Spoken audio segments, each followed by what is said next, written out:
Gusto nang magbitiw sa pwesto ni Customs Director Milo Maestrecampo kasunod ng akusasyon na kabilang siya sa mga tumatanggap umano ng payola sa ahensya. Sa pagdinig ng Kamara, nabuking din na may mga gumagamit daw sa pangalan ni Davao City Vice Mayor at Presidential son Paulo Duterte para raw makapangikil. Nakatutok si Ivan Mayrina. Matapos mabanggit ang pangalan kahapon na kabilang umano sa mga opisyal ng Bureau of Customs sa tumatanggap ng tara o padulas sa mga shipment sa Bureau of Customs. Nagsumiti na ng kanyang courtesy resignation si Milo Maestrecampo, Direktor ng Import Assessment Services o IAS ng BOC. Pero hindi raw ito pag-amin ng pagkakamali, kundi delikadesa.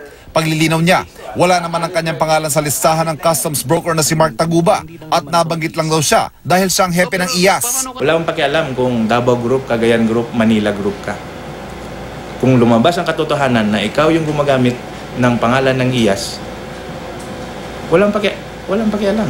Kaya kong i-defend sarili ko. Base sa testimonya ni Taguba, kasama ang tinaguriang Davao Group sa gumagamit hindi lang sa pangalan ng IAS. Sinabi niyang may 3 tao raw na panay-panay ang pag-name drop kay Davao City Vice Mayor at Presidential son Paulo Pulong Duterte para kumolekta.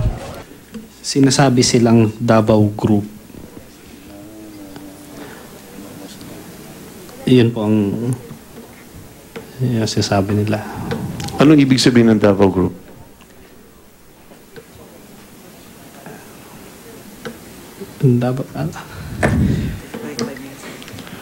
Mark, anong ibig sabihin ng Davao Group?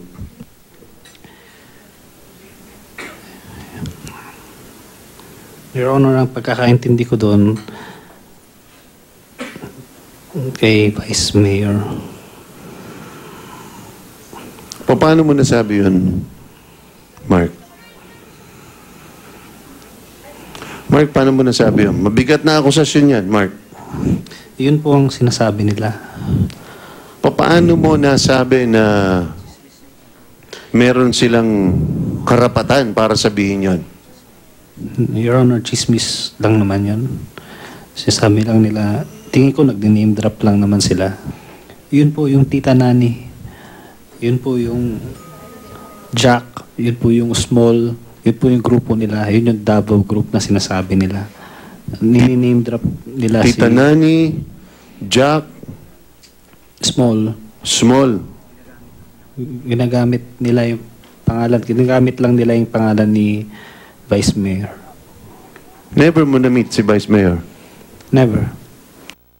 Ang binanggit na Jake ang kumukubra umano ng 3,000 piso kada shipment para sa opisina ng Port Collector.